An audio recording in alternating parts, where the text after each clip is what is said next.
Hello, Internet. This is Chase Wassenaar, and welcome to the Rough Drafts Competes Journey of Wrestling League.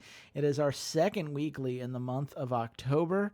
We saw some great cards last week. I managed to get a 5-star weekly, which I'm always happy to see. But Eduardo, Xander right behind me, Walter keeping pace as he prepares for the final pay-per-view of the year. It's a great time to enjoy some wrestling shenanigans with my good friends, and none more so than the man who has been with me on so many weeklies. Xander, how you doing, buddy? I'm doing fantastic. Just happy to be here doing more Glory of Wrestling. Yes, that is the Glory of Legends promotion has done a great job so far. You are No, no, still, no, no. It's called Glory of Wrestling now. We were the best company. We changed the name of the game. You oh, misunderstood. I That mean, wasn't a mistake. That was intentional. that is your Glory of right. Wrestling. And I suppose that I can't counter argue that unless I win these weeklies outright, which so far I am on pace to do. But we've got two shows that can very much switch this up. And this particular one's interesting because, except for Eduardo, who has that upgraded production facility compared to the rest of us, we only had 8 slots this week. So it's a lot of story in a limited period of time. So shall we jump in and see what Walter's Stamford Wrestling Alliance has in store for us on SWA Primetime? Let's do it. Yes, we're going to jump right in, and not just because it is very late for Xander here, who has been kind enough to contribute his time. We start with a match between Catering Crew and the Scribners. Now, the Scribners got their first win as a tag against Catering Crew last month. It was one of those like you win or you're dead to me from Livia, their manager and sister, of course. And they did manage to squeak that out. But Catering Crew, they felt solid about their performance. They felt like they put up a good fight, and that if given another opportunity, they might be able to get the upper hand. And that's where we find ourselves right now. The Scribners have said, hey, prove yourself, show that you are worth our time. And Catering Crew has agreed to a street fight, which theoretically should favor the Scribners here, in order to try to prove that Kevin Bates and Virginia Warbler, two face wrestlers that have otherwise struggled to find success in the Stamford Wrestling Alliance, have what it takes to take on Anthony and Jace tonight. So that's the first question I'm going to pose to you here, Xander. Who do you think is getting the nod? If I had to give it to one of these two, which I must, Mm-hmm. it's gonna go to the Scribners. All right, Catering Crew. Blah blah blah. Who cares? Give it to the Scribners. Well, first of all, I, of course, care about Catering Crew because I think No, Kevin you don't. Bates is one of the most fun wrestlers across any of our promotion because he just happens to be around and get a lot of matches as a result. Which Stop is lying. why I'm thrilled the Catering Crew are getting the win here tonight. Nope. Much to the No one's gonna chagrin be. of Livia, Colden, and Cobra Gaston, who are furious at this result. But it Same feels, here. I mean, look, Anthony and Jace, they underestimated their opponent. They assumed this would be an easy win. And Kevin Bates, much like me, very happy with this Rigged. 4 3/4 star match. A very strong performance. The fans are clearly in on Catering Crew, and I Some think fans. more fans than not, I suppose. But we will have to see. The Scribners will have their opportunity to bounce back, I am sure. But it's a win I for just like Catering Crew. interjecting every 2 seconds to. Really, I couldn't tell. Uh, we move on. I promise I won't do that all night just on Walter's card. Just on Walter's card. That's fair. So you say that, but then we're going to get to a couple wrestlers I know you do not care for in Eduardo's card. So we'll see how Oh long that can no. last. But we move on now to the second qualification match for Empress Kabuki and the Women's Heavyweight Championship. Between Brooklyn Cambriel and Raven. As we found out last week, the Empress said, look, I am tired of wrestling multiple opponents in a given week. I want to wrestle one challenger who proves themselves over the course of this 3-week period. We saw Jessie Mallory win last week against Angelina Cardinal. Now, some might say that Seiko Sahana had a role to play in that, but as far as Jessie Mallory is concerned, the win in her standings looks the same as everyone else's wins, so not a problem for her.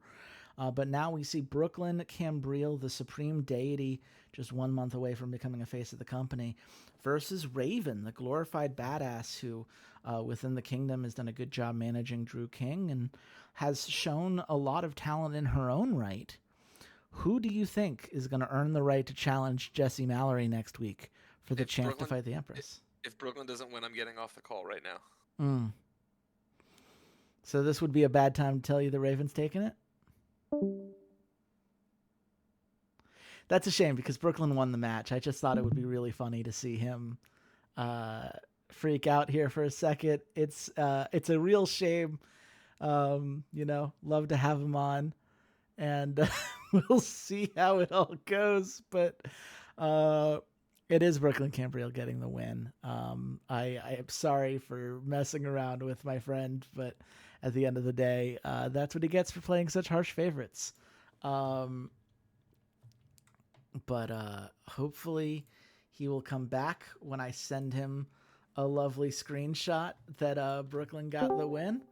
Yeah, terrible time for you to tell me that Raven was taking it. Of course, like why would Raven take it? Okay, she didn't. Brooklyn won. I know, but you told me that Raven was taking it, so I had to hop off the call. Them's was the rules. You tried to bait me, and all you ended up doing was having to sit here and cover while I was AFK for 5 seconds. So that's on you. I suppose so, but I had fun with it. Hopefully the viewers did as well. We move on to a backstage interview here, and Susie has reached out to Ethan Wilde and said, "Hey, last week I talked to Chase, and he told me that he would have been able to get the win against you if it was a 1v1 match because of all of his research and studying. How do you feel about his comments?" And Ethan Wilde looks at her, starts cackling, just full on cackling, and says, "Well, I guess we'll never know because of my friend Daniel Stevenson," before walking away.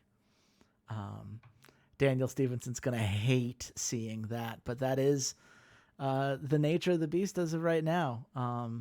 It's unfortunately not the highest scoring segment. The backstage interviews really struggle in the early game, but I'm gonna be honest, like 3 3/4 star, it deserved 5 stars. It made fun of Chase. 5 star, 5 star. I give you a 5 star in my heart. All right, Walter, there you go. Well done. I'm glad that's your standard. That's really important that's where you draw the line for sure. We move on now. Raka versus Eddie Davis. And Raka came to Walter and complained that he wasn't being used enough, right? He's the submission machine. Why is he not getting matches? And Walter's like, you know what? You're right. Why am I paying you to not wrestle? That's bad business. So why don't you go and fight Eddie Davis tonight? You're both on losing streaks. You're both looking for wins. You feuded in the past. And if you can beat Eddie Davis and show me what you got, I might have a match for you at the Fall Brawl. Who can't beat Eddie Davis? You know what I mean? With a 13-loss streak, it doesn't seem like he is too big of a hurdle. But let's keep in mind, Raka is 0-8. At least Eddie Davis has a win under his belt, even if it was 13 matches ago. Raka cannot say the same. But Walter calls to Christopher Devlin and says, "I know you're not happy with Eddie right now, but I've got a match for him if you'd like to work out some kinks in his strategy." And Devlin tells him to fuck off and lose his number, but also Eddie will wrestle tonight. So I guess mission accomplished for Walter. The question is, which of these two wrestlers do you think is taking the win? I mean, let's see. Is it the heel or the neutral wrestler? It's going to be Eddie Davis getting his win after 13 straight losses. And if not, then I understand nothing about Walter's strategy here. Well, you understand nothing about Walter's strategy here because Rocky's getting fantastic. the win. Eddie Davis clearly not getting his stuff together. We'll see what he has in mind for Raka. Raka is that 3-3 right now. Every bit of overness goes a long way, though he unfortunately did not get any in this match. But he is just 7 points away from becoming a main event. Overness helps, even though he didn't get any. What a way to phrase that. Yeah, I mean, it would have helped. In an ideal world, that would have worked out for him. But here we stand, and this is the life in which we live. But we move on to a very interesting match. It is a tag match between Mei Fukushima and Aiko Haruka. And you might be saying, Chase, why are Mei Fukushima and Aiko Haruka teaming up here? Don't they currently have a main event ready feud against each other. And you're right, they do. But they were former members of Tatsunu Funasentai back in the day who had teamed up to try to take down the Empress. So even though they've got a personal feud at the moment, they do have a history of working together. And I think Maester Gomez looked at Consequencia getting beaten last week and said, look, we're stronger together. Let's get a match in. Let's team up here, and I can get you back with some positive momentum. So Telenovela has come together and are taking on these two challengers. Aiko Haruka, obviously the only one who's earned a spot against Maester Gomez right now, but who knows? Maybe with a strong enough performance from Mei Fukushima, Walter will be more willing to give some opportunities. So, given that, who do you think is winning this match? Telenovela. So you would think that, right? But especially because I literally just said that. Why would is that not what I think? I just said it. Well, they've been so good at blind tags historically, right? It's something they've utilized. But it looks like Maester Gomez is about to be pinned by the finisher for Aiko Haruka. And Consequencia makes the blind tag and pushes Maester out of the way, which unfortunately means Consequencia not able to fully dodge it herself and ends up eating the pin, which means that Mei Fukushima and Aiko Haruka are getting the win thanks to Aiko Haruka's incredible performance tonight. And the fact that she would have gotten a pin on Maester Gomez without Consequencia's help, perhaps some foreshadowing for what's to come over at the next pay-per-view. How many holy shit moments does he have? None right now, but it was a hot match. 3 overness for everyone involved, which is really nice for Aiko and Mei Fukushima. They both need it. And Consequencia now moving above 60%. She is on her way to leveling up herself, which will be great to see. So an infinite amount more overness than Raka got is what you're saying. I suppose you can't divide by 0 legally. The math cops come and take you out back. So there's no way to know for sure. But it does seem like some overness is better than no overness. I'm willing to bet that without doing the maths. We're gonna come back to that again. Don't worry, I got you. Got it. Cool. I'm glad this is the running joke. Walter's gonna love it. We move on to an interesting segment. The Killers come out. They've been feuding against AR-60 for a while. This has been one of the better only monster feuds in this company. And it's very, short versus eternum, right? The Killers left and took Ethan Wilde's side, and AR-60 were willing to stand by Daniel Stevenson. And, I think the Killers come out tonight and they start talking some shit. They're doing the my friend Daniel Stevenson kind of play that Ethan Wilde has been pushing in all these interviews, and AR-60 are going to turn face tonight. They have made the decision that they Beautiful. I like that. Yeah. And it's definitely not because Walter already thought they were faces. 100% not about that. Gotcha. This is about 2 guys deciding to stand up for what's right. And El Genico and M60 are now both going to be faces in this company and in this tag division. That. So, absolutely. Yeah, I like this segment a lot. So good for them. Another 5-star segment for Walter. Righteous Beatdown going to level up the next time that he does it. And I look forward to seeing where this leads for them. But we move on now to the Intercontinental Championship. Heizo Ogawa versus Patty Gilman in a submission match. And we know Heizo Ogawa has said repeatedly that he plans to defend the belt every opportunity he can get, right? He is a defending champion. He wants matches. He wants opportunities to prove that he is the best shoot fighter that this company has, that he is the Intercontinental Champion for a reason, and that no one can step to him. And so Kaito Sakura asks Walter for a match because he's here to advocate for his wrestler, for the top male wrestler within Made in Japan. And Walter says, okay, well, you want to actively defend your title. You've had this feud with Patty Gilman for a bit now. It's been a while since the 2 of you have wrestled. Let's do a submission match tonight. And Heizo goes, great. And so here he is, the Heizo Ogawa, the champion, 9-0 in his time in the SWA, taking on the 0-5 Patty Gilman. Who do you think's getting the nod tonight? I think Patty Gilman's gonna get the upset and take the belt. I I don't think definitely believe this I. firmly. Yeah, I definitely believe that you mean it, which is why it's going to be such a shame to you when Heizo Ogawa wins. Oh darn, man! I could have never seen that coming. No way to know that Patty Gilman was not going to be the one to take the title on a weekly. I do like the Fist of Fury gimmick. I think it's a fun one. And I'm glad he remains over. But yeah, the one big thing, because Heizo's taking on all these defenses, he does get a nice boost to the Intercontinental Championship. No holy shit moment tonight, Yep, unfortunately, which is correct. a shame from a financial Well, perspective. and honestly, Walter should really be mad at you because I would have given him one for the Brooklyn Cambriel thing, but I closed the call out because of the joke that you made. So you actually cost Walter 30 creativity points tonight. So You know, I when just hope that goes down in writing. when you're right, and I will have to take the L on that. But Kaiichi Sakurai is not planning on taking an L anytime soon. He comes to the ring after Heizo Ogawa is celebrating his victory, and the two of them share an intense stare down. You know, Heizo Ogawa turned heel against Kaiichi Sakurai, right? They were one of the first intercontinental feuds that this company had. And Kaito Sakura also went heel against Kaiichi Sakurai, right? Cited Kaiichi as a disappointment, said that he didn't appreciate everything Kaito had given him over his career. And so this is Kaiichi, I think, really continuing what we saw with him and Wesley Lee Morris, this idea that he believes you need to stand up to bullies. You need to stand up for what's right.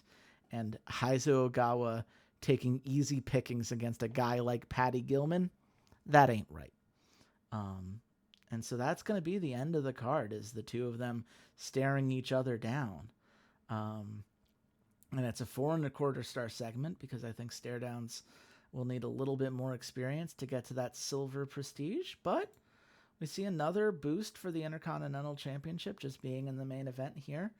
And stare downs will certainly be silver next time. So what do you think before we see our final score here? No, I thought it was a great card from Walter. I don't agree with all of the winners and losers, but I love the AR-60 turning face, and Mm-hmm. I love Brooklyn Cambriel getting her shot, Mm-hmm. and And you know, Ethan Wild shit talking Chase. I know how much you love yeah, that. and that too. I love that too. So yeah, Yeah. I'd give this card a solid A minus. Yeah, it is getting 4.5 stars, which matches Walter's score from last week. I think he went into this knowing that this wasn't going to be his highest scoring card ever, but Mhm. I think the benefits that he took, the wins here, especially the Mei Fukushima Aika Haruka versus telenovela match going hot, gives him plenty to work with moving forward. But we move on, Yeah, and you're the right. Glory We of do Legends is actually next to the number because one, the number one company in this competition. that is the thing that you said, though the fans didn't seem to like it last week when you said it. That was not a high performing segment for you. And I'm not going to say that Yeah. that's why you ultimately lost the hype battle to Eduardo, but it certainly hmm didn't help. hmm What have you prepared for us tonight on Wednesday Night Triumph to try to bounce back from last week? Listen, Wednesday Night Triumph has it all. Okay, we've got a three-ring circus. All right, we've got stuff on fire. No, I'm kidding. None of that is true. We've what we've prepared this week. All right, back to some basics. But really also we're pushing some storylines. And we wanted to do that last week, but some folks were tired from the pay-per-view, so we couldn't make it happen. It's happening this week. This is really about pushing storylines in super hype matches. They're going to be exciting. Fans are going to be happy to see as many intense matches as are on this card in a weekly. No one else will have it this week. I can guarantee that much. Well, that is a bold statement there. We will see if your card can live up to that acclaim. And it starts with Jade Gatlin doing a Wrestler of the Year promo. Tell us, what does she say to the crowd? Yeah, Jade Gatlin comes out and looks at the entire crowd and just says, listen, I won this award because I had more hype matches, more amazing finishes, more excellent performances than anyone else in any promotion. And me losing the belt is not the end of that run. Not even Johnny got this award. I was the one who earned this award. And I want everyone to know that I've done some thinking. And I didn't put For the People first. I put myself first. And as important as this trophy is for me to recognize my skill set when a lot of people doubted me, I realize now that there's a lot more at stake than just my reputation. And I need to do a better job of taking care of the members of For the People the way I should have been all along. And I'm going to start that tonight. I'm going to start that right now. But Well, don't forget, For the People were the ones that got Wrestler of the Year, not Johnny Hangtime, not a single Hangtime, not yeah. Executioner Goro, because the fans know that we are here for them. And she walks off. Well, it's a great moment for her. I'm glad to see after everything with Jay Avalon, she seems to be focusing on what matters. That's great to see. It's a 4.25-star segment thanks to a little boost from Theo Walters. I will say, I think it's a little bit punishing that the game has a maximum of 4 stars for a segment that you can typically only get once a year. Yeah. They really seem to think you're going to breeze through a lot of years of this competition in order to justify that having that speed of a level up. But what are you going to do? That's all right. I'll take 4.25. That's fine. Yeah, it's a fine place to start. But Coda Super, I think, not liking where he is at in this particular segment, it seems like he came out to the ring and has been blindsided here. What's happening? Yeah, Coda Super comes out. I'll just be honest. Coda Super was told by the higher ups, "Hey, we need you to go out there and talk about Brigantia tonight. Really say some good things. Just get out there and kind of put on a show, hyping up Brigantia for everything that they've got coming."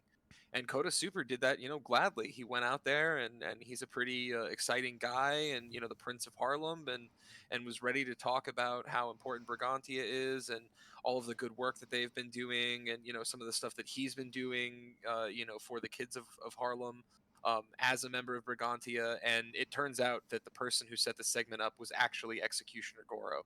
And Mm. Executioner Goro decided that it was time for Brigantia to get put in their place, and he sends out Krieger, Deputy Newland, Maricela Reyes, and Wijaya to go put the screws to him and really make sure that he is not in any kind of wrestling shape. And I'll be honest, it's a little strange that Maricela's out here right now, because even within these kind of segments for Burn All Down, she normally hasn't been the one to participate. But it seems like Executioner Goro might intentionally be putting Maricela and Krieger out there together to see which of them is going to put on a little bit more of a show for the fans. Um, he might be doing some posturing internally while also sticking it to Brigantia. Yeah, it's a very interesting choice here for her. I understand Execution Agoro testing her loyalty a little bit, but Asahi King is her manager, right? We've talked about this before. Asahi King is still a face, and I can't imagine that she is happy that this client she just went out of her way for and agreed to be a manager for very recently has utilized that to drag her into this kind of handicap beatdown. Yeah, it's not Asahi's favorite thing to be a part of, because Asahi, has represented plenty of heels, Mhm. but she likes there to be more honorable matches. She's she's not one to shy away from brutality. She's not one to shy away from whatever you do in the ring. But this is one of those where it's a little ambush heavy for her. So, she's got a little bit of trepidation for sure. Um, Yeah. but she does believe in Maricela, and if this gets Maricela to the top, then she's still standing by her for now. Yeah, well, what it does do is it gets the Slay the Serpent feud between Burn It All Down and Brigantia Rising hot, which I think was one of your core goals here. It also gets the Coda Super versus Deputy Newland feud hot, which plays off of that tag team that you split up. And I am happy to see that feud go hot, just because I think that's always a fun dynamic to get to play around with. But we do move on to a 1v3 Iron Man match. This seems like Cassidy may have bitten off more than he can chew. Yeah, listen, Wijaya and General Hayashima were just out there beating up Kota Super and relishing in that violence. And Cassidy is sees this. And listen, he's not there to stand up for, Brigantia. But Cassidy, notably, is not a fan of Burn It All Down. He thinks that they are the budget Kanoto Karius, in his opinion. We can talk about them being there first, Executioner Goro being the heavyweight champion. None of that matters to Cassidy. He says we do this better. You guys are talking about chaos and fire and brimstone and all that. He's like, but I've seen you get your ass handed to you by Conquest or Death. I've seen you get your ass handed to you by For the People. And sure, you came on top on some of these feuds, but barely, you know. And you guys didn't do anything to all of these faces that were just running the lower half of the promotion. In the entire year, you guys did nothing. You sat and you watched because all you cared about were your petty little squabbles. You don't actually think that you're going to take the Emperor's belt the way you wrestle, do you? And so Cassidy rushes out there, all right? And a certain face, it just says a face Yeah, there, it but would it would be a face of yeah, skulls, I would imagine. yes, a certain skull face is sprinting behind him. This match was not planned. Cassidy is just coming out in the middle of this segment, and Maricela sees this, and she steps back. Yeah, And Mari's. now it's Cassidy wrestling Wijaya, Skullface, and General Hayashima. But Cassidy rushing out there, he takes Wijaya by surprise. And before you click anything or guess anything, I'll just tell you, he takes Wijaya out almost immediately. Well, and I do appreciate that, but neither Skullface nor General Hayashima were part of that handicap beatdown. They're both coming out to the ring Oh yeah, entirely sorry, General fresh. Hayashima too. Yeah. Yeah, like that's two Yep. wrestlers. Like sure, Krieger's a manager here, and Deputy Newland, I guess, going off with Maricela because he's only really there to beat up his former tag partner. Yep. But I have to imagine, unless you are here to bury Skullface and General Hayashima, two fresh wrestlers, even with Wijaya out of the picture, should not be able to beat Cassidy. Yeah, they can't beat Cassidy. They're not good enough to beat Cassidy. Cassidy wins tonight. Oh my god. Oh, that's a real shame for Burn It All Down. That's got to be a tough pill to swallow. But the fans are digging it. Cassidy with a huge boost to his popularity. It's a 4 3/4 star match. The Total War feud between Burn It All Down and Kanoto Karius went hot, which I think was your ultimate goal with this match. The Iron Man clearly paying off well for you. I don't know how Skullface and General Hayashima are meant to walk back to Executioner Goro after this. I imagine the Execution is furious about how this went down. Oh yeah, no. Executioner was feeling real good after the beatdown on Kota Super, but watching Cassidy sprint out to the ring with two members of Burn It All Down kind of just like falling behind him, trying to keep him from getting to the ring, watching Wijaya get just obliterated as soon as Cassidy steps in, and Maricela and Deputy Newland kind of just take off because they're not really sure what's going on. With General Hayashima and Skullface then getting in there trying to have a strong performance against Cassidy in a 2v1 and just failing miserably. It's not a good look for Burn It All Down. It's not, in fact, it makes them look very weak, which was Cassidy's ultimate goal. He knew he had to come out here and just be a force to be reckoned with, but he knew he could do that tonight, and he does.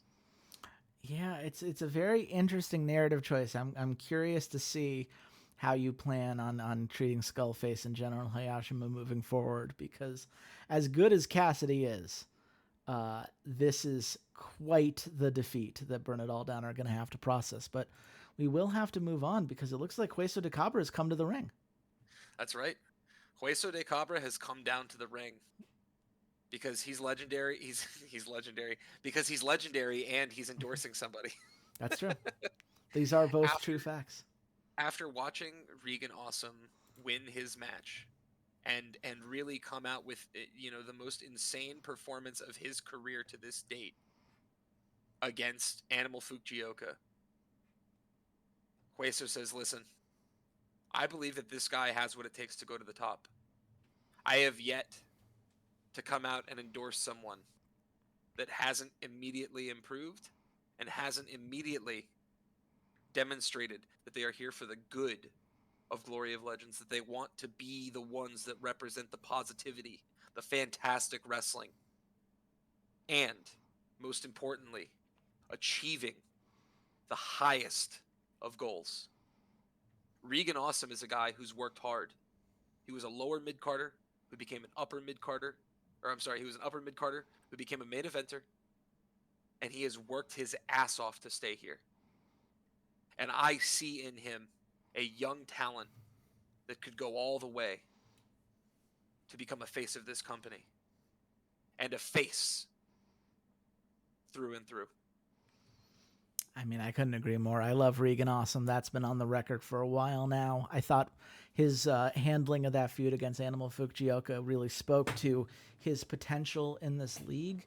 And I'm glad that Hueso de Cabra recognized that. I'd love to see the two of them work another together. new faction represented by Hueso, which is Bright Future. That's true. And importantly, yep, that is Hueso saying, and as a result, I not just endorse this young man, I will be taking him on as his manager. Which, again, you love to see. It's a hot segment.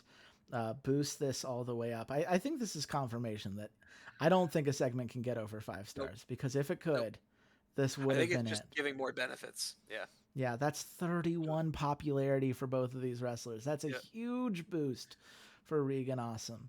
And well deserved. I love seeing this. I love seeing Hueso de Cabra getting another faction under his belt that he is working with. He has a great eye for talent, and the people he's come to represent have historically done very well. So congratulations to Regan for getting that recognition, and we'll see how far it can take him. Well, we're going to find out right now, because he is in the ring against Sebastian Chaos, who I imagine did not like hearing all this praise about a guy he's been feuding against for a bit here. Obviously, I imagine Hueso de Cabra is in his corner for this match, but was this a planned match, or has Sebastian Chaos come to interrupt some things? No, this was a planned match. Executioner Goro heard that Hueso de Cabra was taking on Regan, and so Executioner went to Johnny directly, and they had one of the few conversations that they have had in the last several months. And I didn't get to hear the whole thing. It was very brief. But Executioner Goro came across to Johnny, and it seems like impressed that Bright Future and Brigantia are getting stronger, and for the people might not even be the biggest concern anymore for Johnny. And Executioner says, you know that it should just be us. I want to murder you and take your belt, and you want to make sure that I can't do that. But these damn face factions, like disgusting fleas, keep getting in the way. Give me an opportunity to embarrass Hueso de Cabra for you. Give me a shot to make sure that Hueso de Cabra looks like a fool after what he said to you. And it seems like that was enough for Johnny, because Johnny, as you know, does not like being made a fool of, does not like being embarrassed in the ring, and Hueso de Cabra is one of the few people that has any standing to shit talk Johnny in this promotion. Yeah, I mean, I think that's very fair.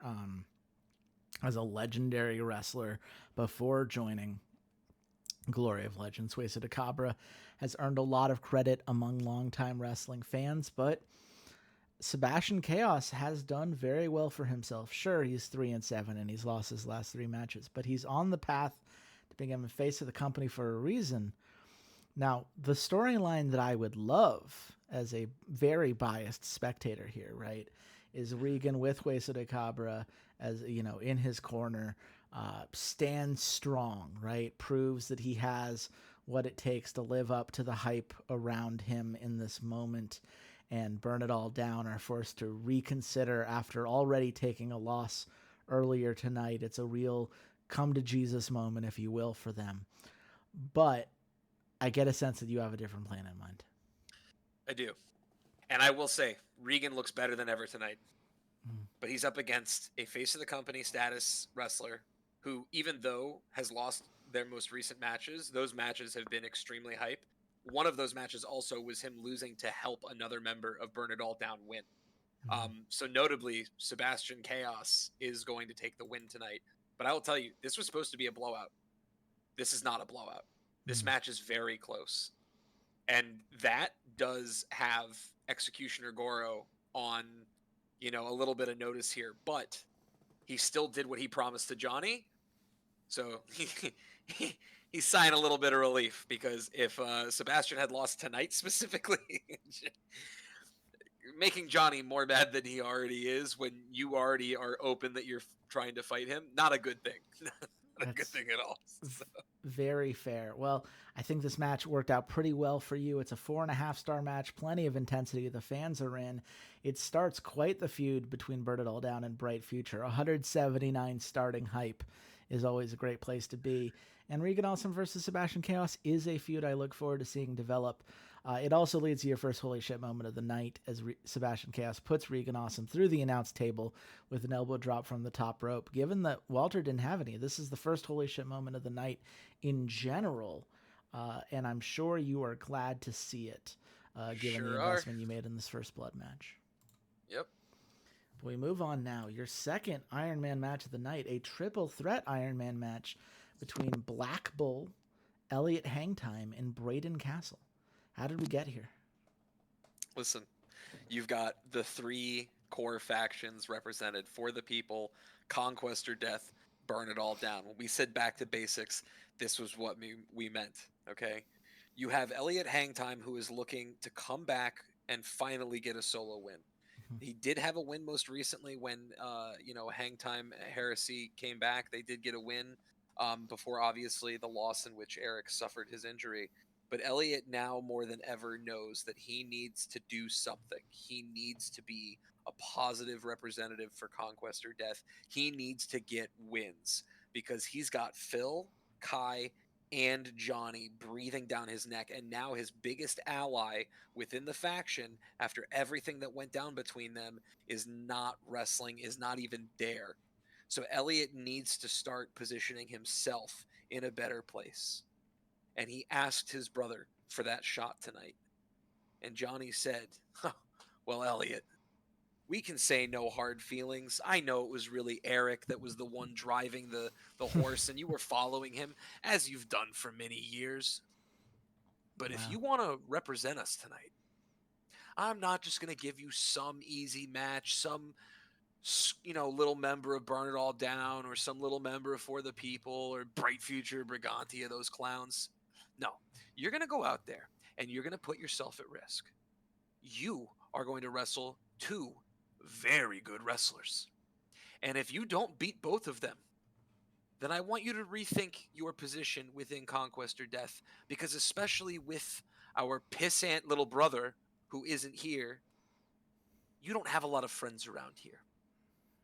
And if you don't have friends around here, where do you have friends? So think about that. Meanwhile, you have Executioner Goro representing Black Bull, who, when Johnny offered this match, Executioner said, you're going to give me an opportunity to embarrass a Hangtime? And Johnny said, there's only one Hangtime for you to embarrass right now. Phil embarrassed you. I have embarrassed your entire faction. But here's the low-hanging fruit. Either he makes you look stupid, or you make him look stupid. Either way, I win. Have fun. And Executioner Goro, knowing that, chooses none other than Black Bull to represent Burn It All Down, who is on a 4-0 win streak, as you can see, after going, on that huge loss streak. and has looked terrifying in his matches. I mean, every match has had someone bleed or it's just brutality, right? Executioner Goro has done wonders for his career, no doubt. Yeah. And then last but not least, you've got Braden Castle. Braden Castle, who's been struggling in his solos matches, even with the return of Castle Crashers, has not been able to re-find his footing. Thought that he'd have an easy time taking a solos belt, wasn't able to do that. The tag belt now looking very, very contested after Juge drop it to Serpentine, and honestly Brigantia looking frontline looking really strong in that tag. Mm-hmm. So Braden says, listen, this is my shot. This is my time to come back, bring For the People back to the top, embarrass a Hang Time, embarrass the guy that Black Bull, or the guy that Executioner Goro is directly representing. I can bring For the People back to the forefront. And that's the match. Well, that's quite a match. I do think Braden may be a little optimistic. We've seen more success for him in tag matches, obviously. And I do not think that DJ Castle is going to be in his corner tonight. I do think it's interesting because I know how much you like Black Bull. And I know that given Burn It All Down's loss versus Cassidy earlier tonight, having him stand strong would be helpful. But Elliott is on a 7-match loss streak. And without Eric, I think he needs this win more in order to make sure that he still has a place in Conquest or Death at all. So I'm curious, which of those two things matters more to you? Who's getting the win? So listen, Chase, for Burn It All Down, desperation to prove themselves has been a core facet of their success. Black Bull has consistently known, despite being this rampaging guy who's not afraid of much, he is afraid of Executioner Goro. However, that desperation is not with him tonight because he comes into this match confident. The guy who is desperate, who literally knows his head is on the chopping block, is Elliott Hangtime. And he is the one who utilizes that energy and puts on one hell of a performance and secures the win. Good for Elliott. It's a 5-star match. I think a big one for him. And I'm glad to see him secure a W here. It boosts the feud between Hangtime Heresy and Castle Crashers to become hot. It's a hot match in general. No holy shit moment. I'm a little bit surprised by that, but I'm sure you're happy with a 5-star match in this moment, especially compared to the other 5-star matches you've already secured on this card. I think one more match puts you in a really nice spot. Let's see if we can make it happen. And it's a triple threat tag ladder match, and we know how good ladder matches are when Glory of Legends puts them on. Frontline, obviously, as the champions here to defend their title, having just won it at the last pay-per-view. What do Jolly Roger and Blot Out the Sun have to do? I mean, Blot Out the Sun, as former champions, I'm sure would love nothing more than to get that title back. But Jolly Roger, with that 2-match win streak, do either of them... Listen, no, both of these tags have a good shot. Jolly Roger and Blot Out the Sun have been tags longer than Frontline. Jolly Roger, since the return of Skullshot, have found their footing. They've been putting on pretty solid performances, especially because Bone Soldier, after losing his belt, right, put a renewed focus on this tag with Skullshot coming back. And so they have been a surprising force to be reckoned with here. Arguably the number one contender right now. Blot Out the Sun, after losing their tag, did not look good. All right, the tag belt, they did not look good in that match. Frontline took it from them decisively. It was a 7-star match, but they were not the high-end performers that everyone thought them to be in that match. It was really Frontline. It was really Flame Regiment. It was everybody else that put on the show that people weren't expecting, which is why that match went so hot. So Blot Out the Sun feel that they need to regain some glory for Juge, and the only way they can do that is by getting this belt back. But they're on the decline a little bit. I would argue that for this match specifically, the top two here, of course, Frontline retaining, or Jolly Roger coming away to steal the belt back for Conquest or Death. It's a very interesting idea here. I will admit, I don't remember Blot Out the Sun looking weak in that 7-star match. That seemed like everybody put out their all. But hey, if they're on the decline, that's certainly something I expect Frontline to take advantage of. Is it safe to say that they're not going to lose their title 1 week after gaining It's it? safe to say. It's safe to say. But I will say that the team that needs to be acknowledged here that look really good, despite this loss, is Jolly Roger. Those Mm-hmm. guys need to be noted. They are clearly the number one contenders now. Blot Out the Sun dropping a little bit further. And this tag belt specifically is about to get a lot more love. There's going to be some new stuff coming next week that is going to have huge implications for this tag belt. And tonight was an affirmation of that, with Frontline being the ones to move into that like face of the company status as a tag. And Mm-hmm. also seeing Jolly Roger perform. We'll just say that the tag that looks the strongest for that number one contender spot is now going to be one of the most relevant things in Glory of Legends coming soon. Well, I certainly look forward to that. It does start the feud tonight between Jolly Roger and Frontline, and I'm glad to see Jolly Roger stand strong here. I also, a holy shit moment for Serpentine Suprema, throwing Bone Soldier face first into a ladder set up in the corner. That feels right, given that it is a 5.25 star match, which I'll be honest, not the thing I was hoping to see doubled, but it certainly is a strong showing, and no surprise here that this is a 5-star card. Well done, my friend. Thank you, thank you. How are you feeling now that it's all come together? Yeah, listen, got a 5-star card. Needed one after last week's 4.75, not cutting it. And we pushed a lot of narrative. We pushed a lot of stuff. Got a little bit of creativity points back for spending kind of big. And yeah, listen, I'm just really excited for the tag stuff we have coming. I'm going to be honest. That last match got me pretty hype. And Yes. also, of course, all of the faction feuds going hot. Yes, all those faction feuds going hot is going to open up a lot of storytelling room, which you always love to see.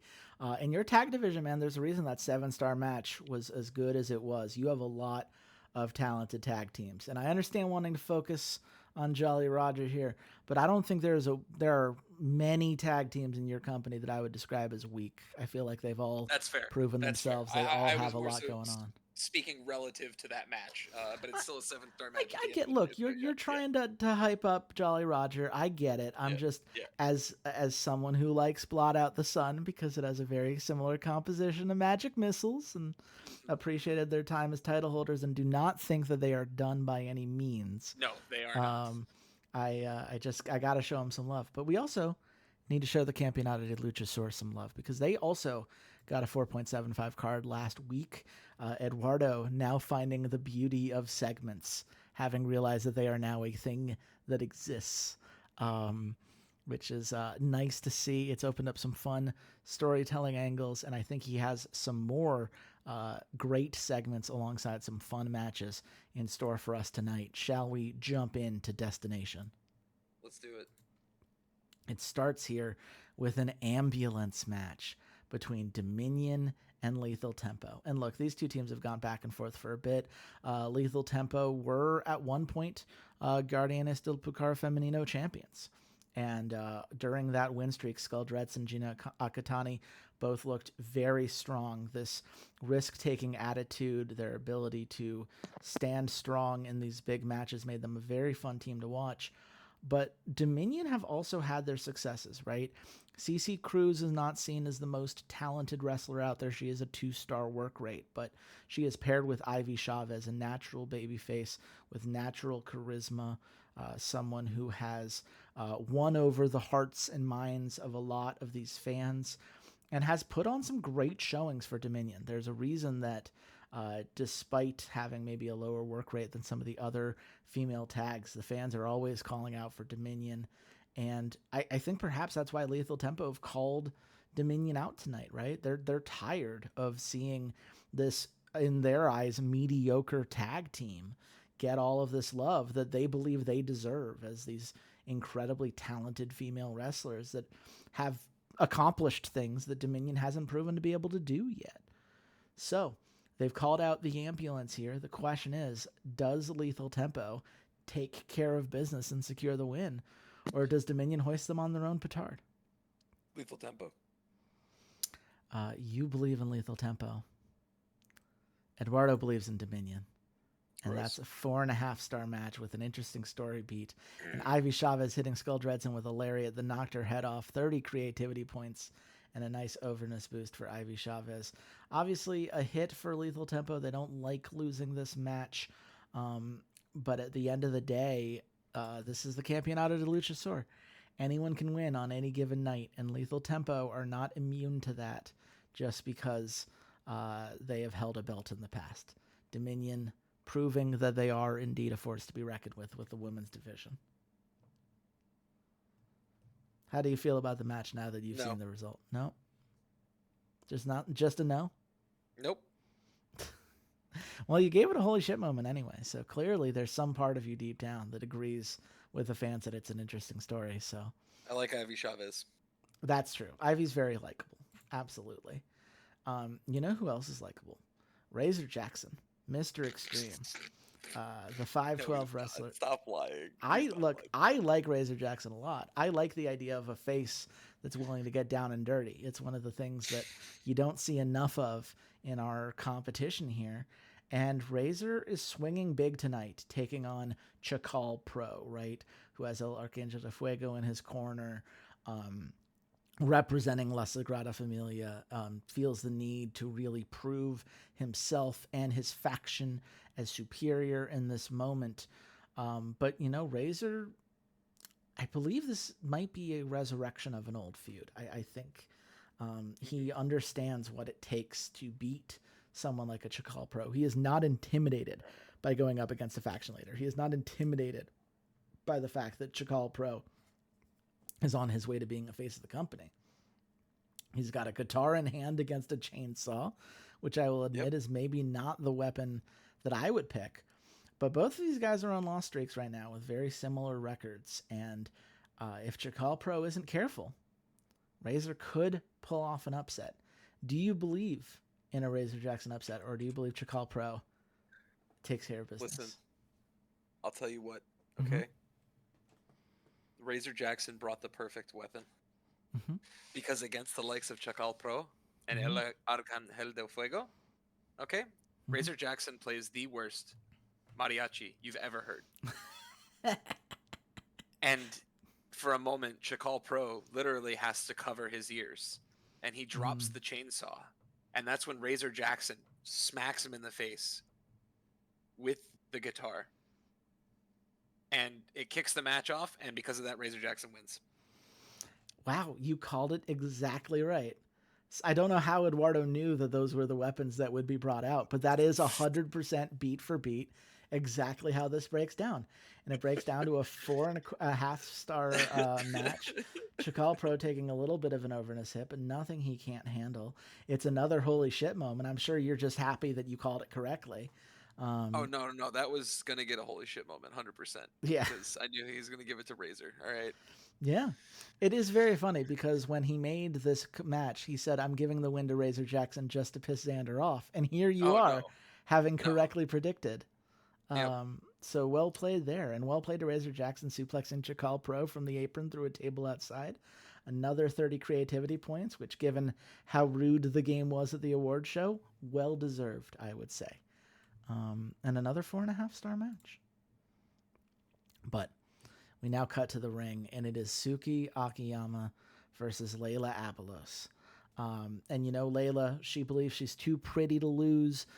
She does not like being the challenger here, and she is here in her mind to remind Suki that just because Suki holds a title right now does not mean she is better than Layla Abelos. And Suki says, well, look, I've got my win streak. I've held this Campeonato Cuyan belt for 2 months now, and no one who has challenged me has come close. I have always bounced back. I am the one, and nothing is going to stop me. And Layla just hits her with that's cute, sweetie. And I've said the same thing in the past, but no one is too big to fail. But I am too pretty to stay down for long. And you're going to learn that the hard way. And that's why Layla Abelos is winning this segment as a hot segment here between the two of them. Another 5-star segment. And Eduardo has to be feeling pretty good about that. Yeah, for sure. I would have I like Layla Abelos. Hmm. Suki Akiyama sucks. No, I'm just kidding. I'm glad Layla got the big dub there. Yeah, I appreciate Eduardo giving. Obviously, we know he is a Suki fan. He said so on the record, but I think he loves Layla too. And I think giving them this segment here is a great way to keep that feud moving forward. A nice 24 hype added because of a Hell yeah. hot segment, and that's efficiency right there. Um, but we move on. Davey Airborne versus Christopher Knox. Now, Davey Airborne, since joining the Campeonato de Luchasaur when he was called up at the halfway point, has yet to win a single match. And sure, some of those are just because he's been in battle royales, and battle royales are hard to get wins in.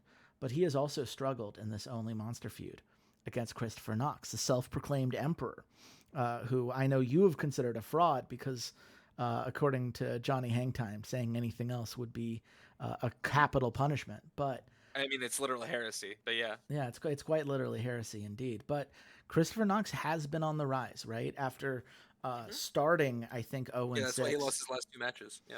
Well, but I mean, he started a lot worse. You will not get me to say anything nice about this guy. All right. This schlub on my screen. That's fine. I'll say Okay. nice things about the ring general who's naturally charismatic and knows how to take some hits. The question is whether Davey Airborne, who loves a good gimmick match and is a gifted acrobat, has what it takes to finally get revenge on Christopher Knox, who I believe has beaten him twice so far I in this feud, and finally get his first win. I sure hope so. Because I like Davey Airborne and I hate Christopher Knox. Mm-hmm. So like, there's no way I'm rooting for Chris Knox or even want to ever see Chris Knox win. Yeah. So That it'd be guy, he's a heretic. He's mhm. disgusting. And Davey Airborne should get the win. So it'd be a real bummer if I hit the Christopher Knox button right now. Is what you're saying? It'd be heresy, and you'll be punishable as well. Well, the good news is the Davy Airborne wins the match, so we won't have to Then find out. then everyone is safe for tonight. It's just for tonight. Well, I could see you were happy with it because for 3 matches, 3 holy Yeah. shit moments, Davy Airborne spearing Christopher Knox through the Listen, barricade. you don't commit heresy, you get extra creativity points. It's that simple. It would appear so. This is the third match tonight with a 4.5 star. He's been consistent on that. Which, in most weeks, you're like, oh, great, a 4.5 star match. That means my segments can pull it up. A good match in the double for the main event gets me there. But given you just had a 5 star segment, I'm sure Eduardo, or a 5 star card, excuse me, I'm sure Yeah. Eduardo's looking at this like, man, I need to make sure the rest of these matches go even bigger than he has gone so far. And he's certainly hoping to do so with this match between Lionel Looney and XT Gunn. And we all saw last week, right? Lionel Looney looked at XT Gunn bragging in the ring, talking about how Lionel ain't shit just because he won a battle royale while XT Gunn was wrestling in this tournament that he finally got quite a few wins in. Really, the underdog story of the Nova tournament that Eduardo put on last month, and decided that's not me, man. I don't want to become like you, XT Gun, because you are not on my level in more ways than one. And XT Gun took it very personally, so much so that he wrote a cryptic threat to wrestle someone else in this company because he's like, I don't want to play with you anymore. But Eduardo told him, like, look, you can't run away from this. You can be pissed at him if you want, and I recommend taking out that aggression. I'll get you a street fight tonight, but you have to take him head on. That's how this works. In this company, that's how this works. And Lionel Looney, of course, with that 3-11 record, having just won a battle royale, would love to get a singles win under his belt and show XT Gun that the righteous side is the right side in more ways than one. Who do you think Eduardo gave the win to? I'm hoping XT Gun. I want to see more wins for that guy. You're hoping for XT Gun. Unfortunately, you're gonna have to wait a little bit longer. Lionel Looney is winning this match, and it's a 5.25 star match. There you fucking go. It boosts the feud hot. I'm sure XT Gun, given how back and forth a lot of these feuds in the CDLS are, he will have his moment, I am sure. But it's a big win here to get that high quality match, to get the fans invested in the feud. And you didn't give it a holy shit moment because you are an XT Gun fan, and that's Yep. now well documented. But Hmm. I do think a very nice match and one that gets Lionel Looney to a really nice spot in this company. So we will see how XT Gun bounces back in the near future. But for now, congratulations to Lionel Looney for securing the dub. But we now move on to another epic brawl segment. This is the second time that Eduardo has done this, and he is the only wrestler to have done this, or only competitor, I should say, to have done this so far. But the Campeonato de Luchasaur, I think more than any other promotion, loves resurrecting rivalries. A lot of his current feuds right now are resurrections of those old rivalries here. And this is Liam Draco pulling the "I'm not finished with you" to Amatryadora Anderson, right? The former Campeonato Andino championship holder may not be a champion right now, but Liam is here to take him down, to prove that he deserves to have that kind of title shot, that he is still as good as he has ever been. And Amatryadora, he never backs down from a challenge, right?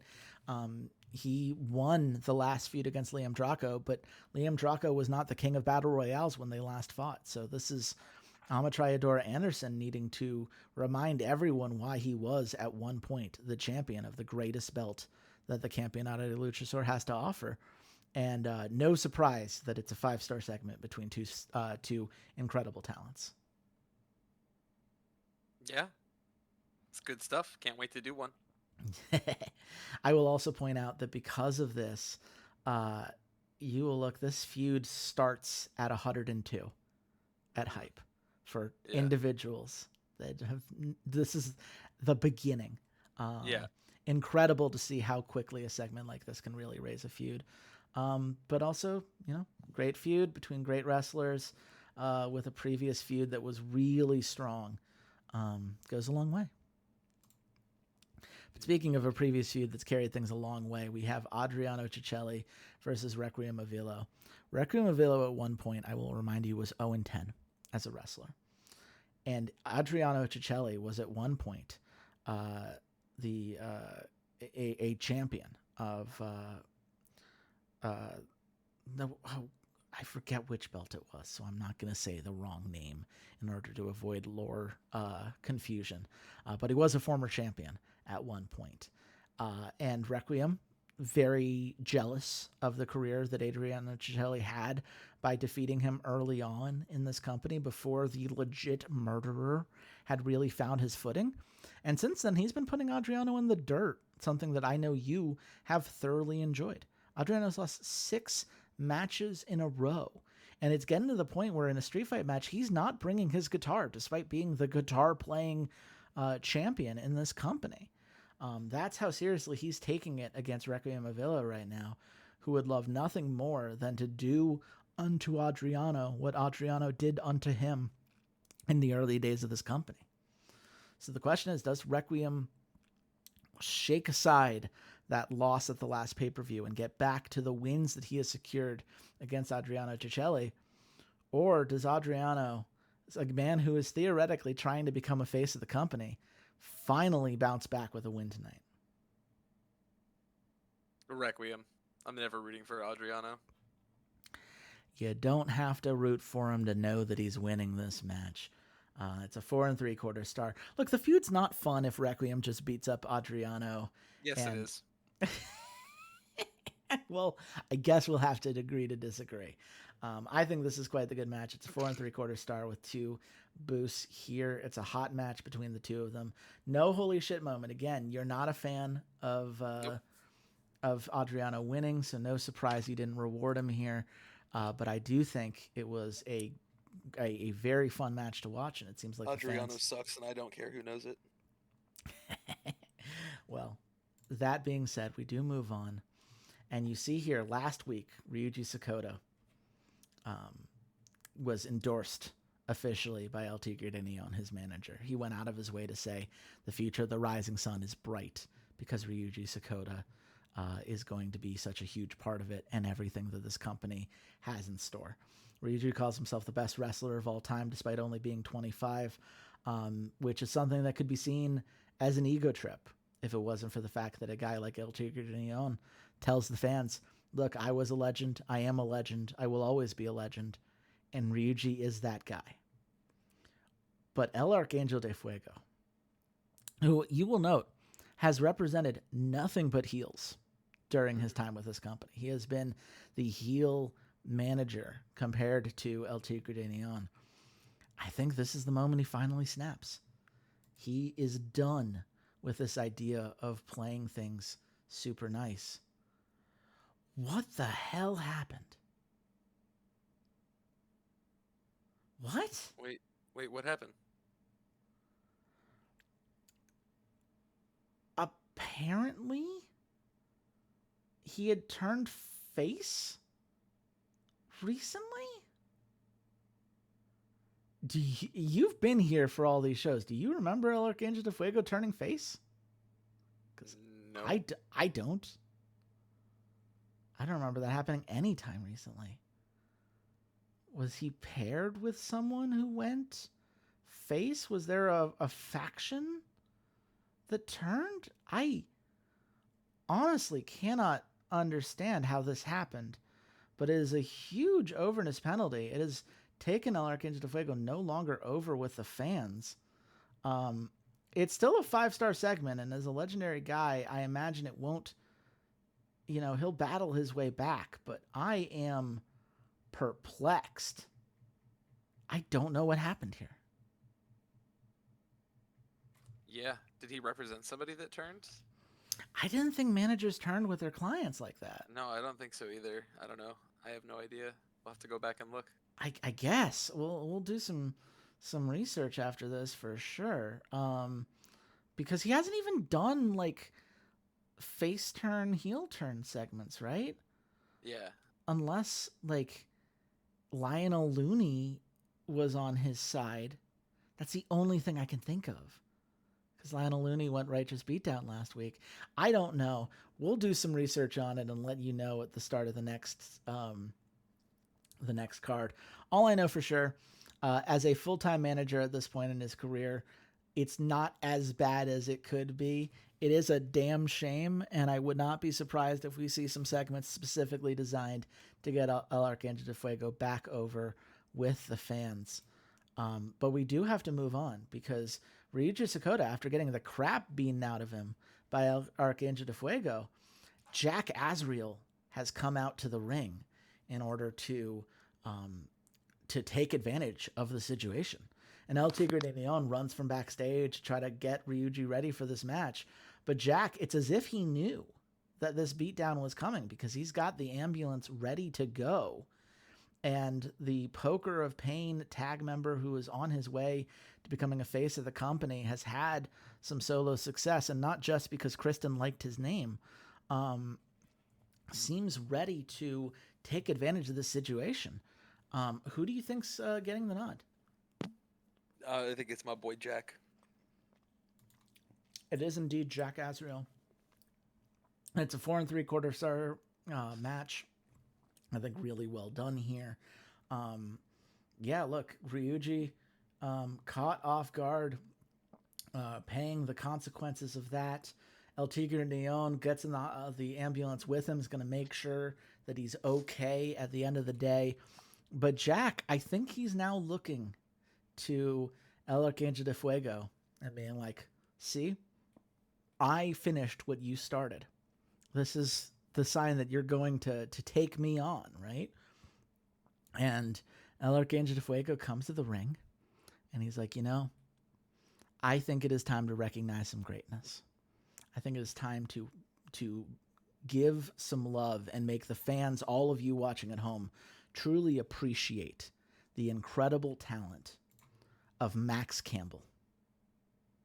And Max Campbell comes out to the ring and gets the endorsement tonight. And Jack Azriel looks stunned. He looks very disappointed, does not know what to make of this. It is a 4.5-star segment. It did not roll full effectiveness here, perhaps because El Arcangel de Fuego fell to a 3-3. The consequences of that still coming through, but it's at least 7.5 overness for him right now. And Max Campbell. Yeah, he needed. Yeah, Max Campbell's a champion, and that's, at the end of the day, I think the thing that people are gonna, they love to hate a villain champion like Max Campbell in the Campeonato N2 Championship, is going to get a little bit of a boost as a result. El Arcángel de Fuego already back on his way to getting over sooner rather than later. But that is the card. And I think because that dropped, it is 4.75. He will fall a quarter star behind you in this competition. I don't know if that's 5-star, if that's true. If the 5-star gets doubled here, I think that ends up working out. And we'll have to go back to the tape. We'll have to figure out how we got here, because I think both of us are shocked that that Vicious Beatdown segment went the way that it did. And we'll see what that means moving forward. But here's the thing. The show must go on. I had a 5-star card last week. Is this a 5-star card ahead of us? We'll see. But it certainly furthers some things that I'm very excited about. And I think a couple storylines that are going to be a core part of everything that Magically Enhanced Wrestling has in store moving forward. So as long as you're ready to go, I'm ready to jump on in and show you what I got. Let's do it. And it starts with an event package, because I do want to give Hell's Rebuke some love. And it's a shame that Gus Sanchez apparently checked his PayPal from one of you fuckers. Because this segment starts, it's just focused on the tournament, right? After removing all the champions, faction leaders, injured wrestlers, and confirmed challengers who have prioritized a different title match, there are currently 43 wrestlers fighting to be top 32 in popularity before the tournament. And these next 2 weekly shows are all going to focus on those wrestlers and give those who are currently at the bottom of the table ample opportunities to make or break their chances of moving on. That's the focus. That's what we're building towards, because the Arcane Artificer Championship is an opportunity for 32 different wrestlers to prove themselves, to step up week in, week out, get that big spotlight in a way that has done wonders for some previous tournament holders. And yeah, I just wish it was a little bit higher scored. Any thoughts on that kind of thesis statement for the rest of the night? Thank you, Gus. I knew what I was getting into there. We go on to a submission match between Ruby Wolfhorn and Denise Weston. Mm-hmm. And Denise Weston, we saw last week, right? She came to Ruby Wolfhorn's aid, seeing that she was going up against Kai Han Ki, and said, hey, I'm willing to help. The Sky Sentinels, we're here for a fellow face female wrestler in this company. We care about you and we want to see you succeed. And Ruby told her, I don't need you. I'm a hardworking amateur wrestler. I've gone this far. I got scouted by Chase at Magically Enhanced Wrestling for a reason. I am skilled in my own right, and I don't need you getting in my way. And Denise goes, whoa, getting in your way. I mean, if it wasn't for me, Hana Rukawa would have 2-on-1'd you. I absorbed a lot of the brute force that they brought in. And let's be clear, you were the one who got pinned, not me.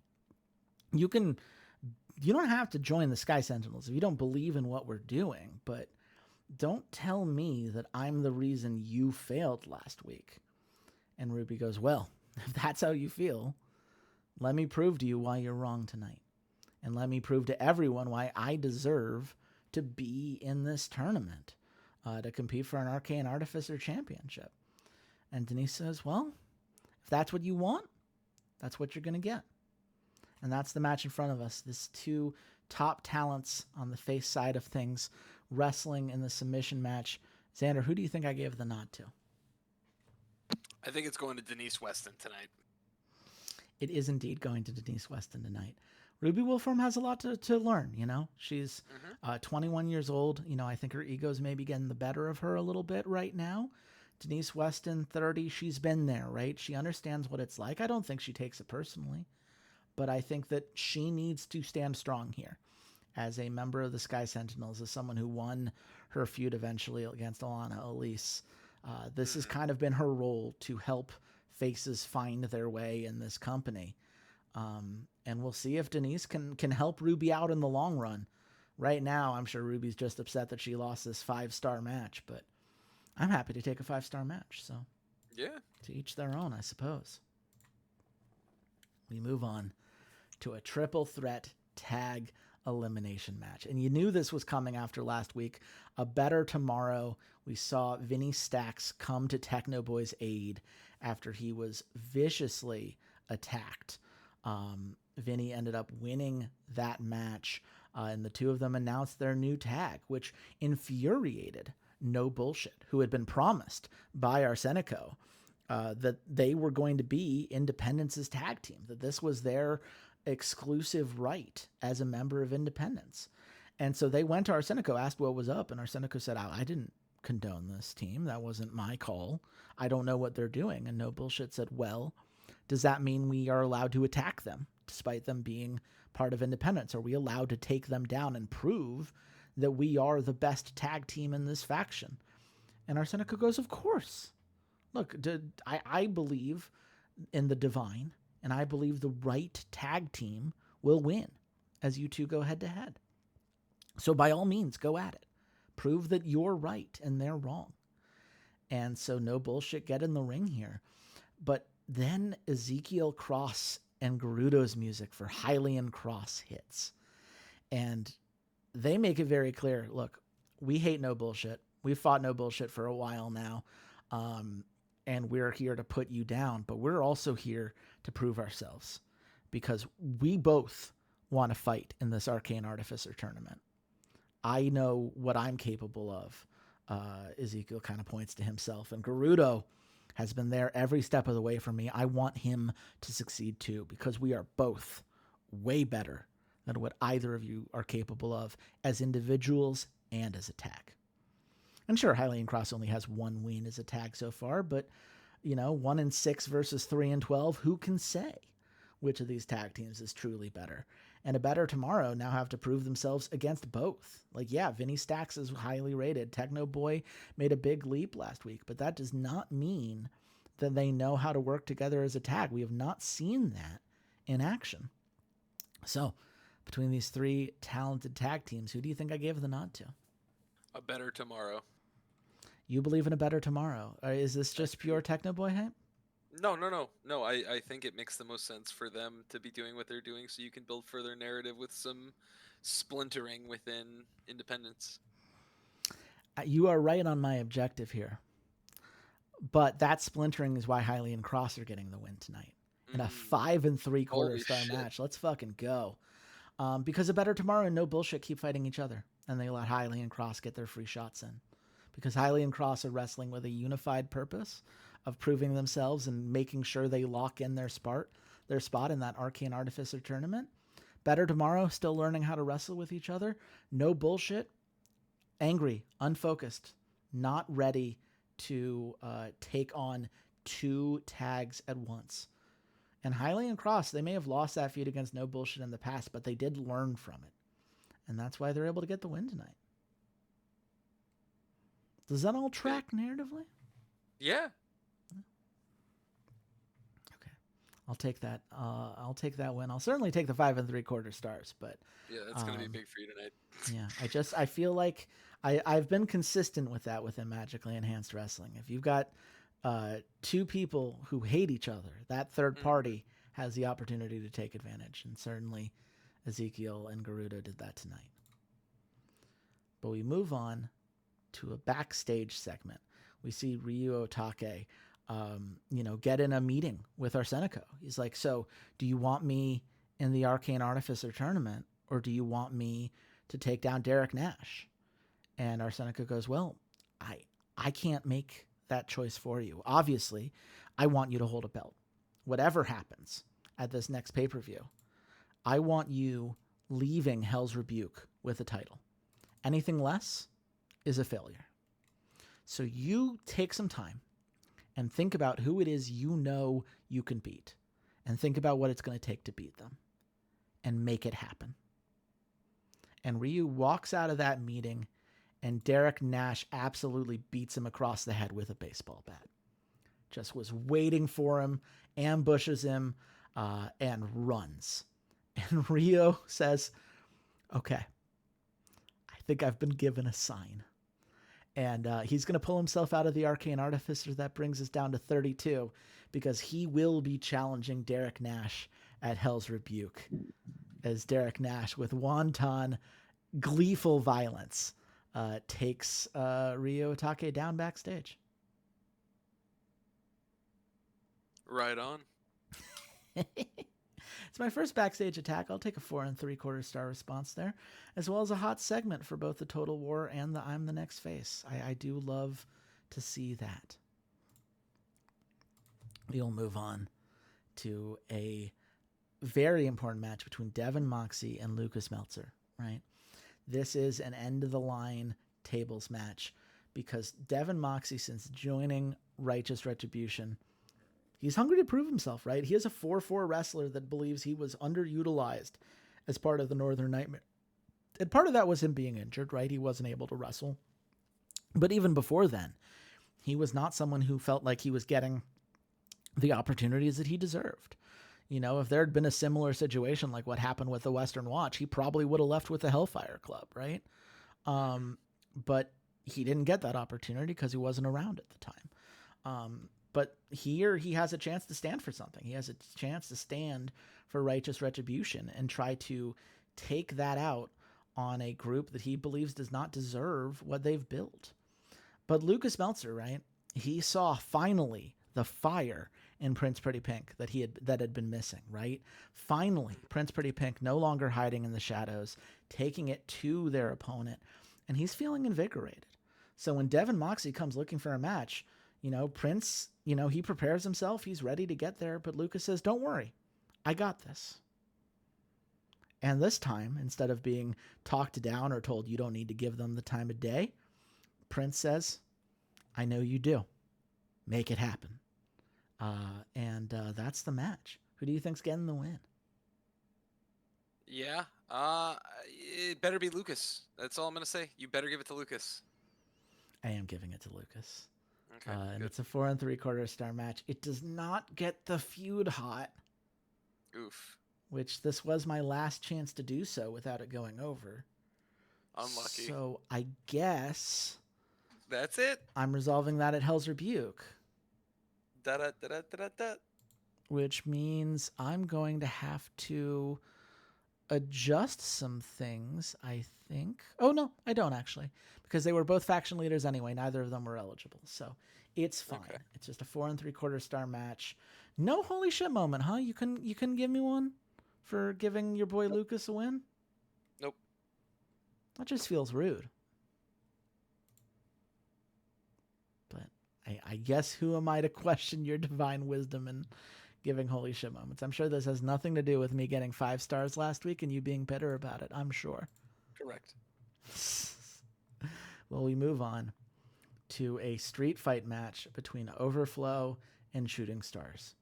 And we saw last week Cyan Orion furious about being attacked by Mistress Jade.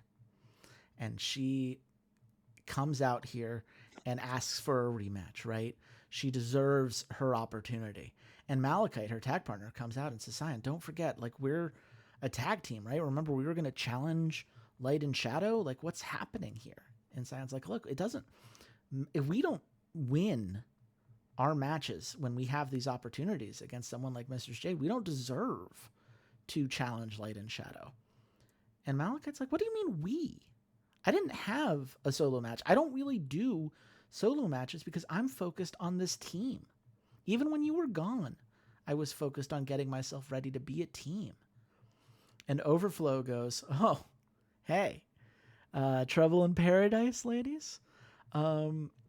They've been here causing trouble for a while now, right? They caused it last week, taking on Ruby Wolfram and Denise Weston, those kind of individual feuds that we've seen for Shots Fired and Kai Han Ki versus Ruby Wolfram specifically.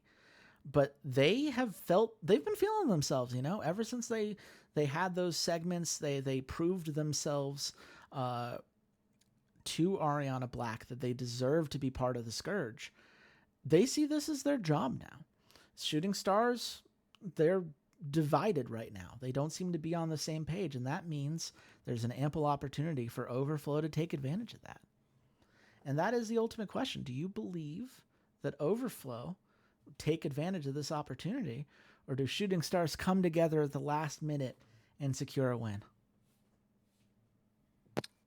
Overflow all day. Shooting Stars punch each other in the face. It is Overflow all day. It's not quite a punch in the face moment, but Malachite Bronson is the one that takes the pin. And Scion, there's just a look, like if we can't suck, bro. Yeah, like if we can't beat Overflow, why in the world did you think we were ready to take on Light and Shadow? And it has only strengthened Scion Orion's resolve that her place is in the Arcane Artificer tournament. And I'm going to be honest with you, with the loss tonight, I don't think Malachite Bronson's making the cut. And who knows, maybe that's some jealousy in there, right? Maybe the idea is that Malachite knows she can't cut her as a singles contender. We don't know. We only know that they are clearly not on the same page, and Overflow is absolutely on the same page. And so it's no surprise that we see that match go well. Again, no holy shit moments. I see how it is. Yeah, you should. But here's the thing. As Scion and Malachite are kind of arguing back and forth, Emu Amikio comes out to the ring. Emu Amiko, excuse me. I forgot. You are still in the lead, technically.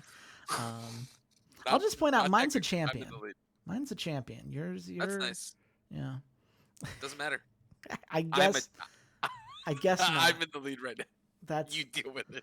That is legally my obligation. I do have to live with that. But Emu Miko comes out and says, well, I guess we have our answer now, don't we? Scion says, look, you attacked me backstage when I least expected it, trying to injure me. And last week, I called you out, and you didn't come because you were a coward, and you know it. And Emu just laughs in her face and says, I didn't come out last week because you're not worth it. You're not good enough, Scion. And you know how I know this? Because not only did you lose to Mistress Jade convincingly, but you lost to fucking Overflow. You lost to our second string tag. And don't get me wrong, Kaiha and Hana, they're doing their best, whatever. But if you're meant to challenge me, the greatest female wrestler in this company, other than Ariana, of course, she catches herself quickly. Well, you gotta fucking prove it in the ring. And I gotta tell you, and she kind of looks over Scion's shoulder and looks at Malachite and goes, I don't think that dead weight's gonna help. And Emu's gonna win the smack talk. And Scion is not handling it well. It's a hot segment. A nice boost again for Smack Talk. I'll take 5 stars here. But yeah, tough pill for Scion Orion to swallow. How you feeling about that segment? I loved it. I like Emu. Emiko. Yeah. Emu and Miko's great.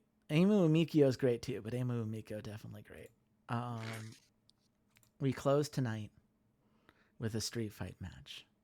Part of the total war between the Eastern Elite and Independence. Because Fishbone calls out Arsenico and says, look, you have declared war on the Eastern Elite. I think that's silly, but that's the choice that you made. And I accept that. But if we're going to do that, we should do it right. Send out your second, and let's do battle. And at the end of the day, Arsenico sends out 2 people.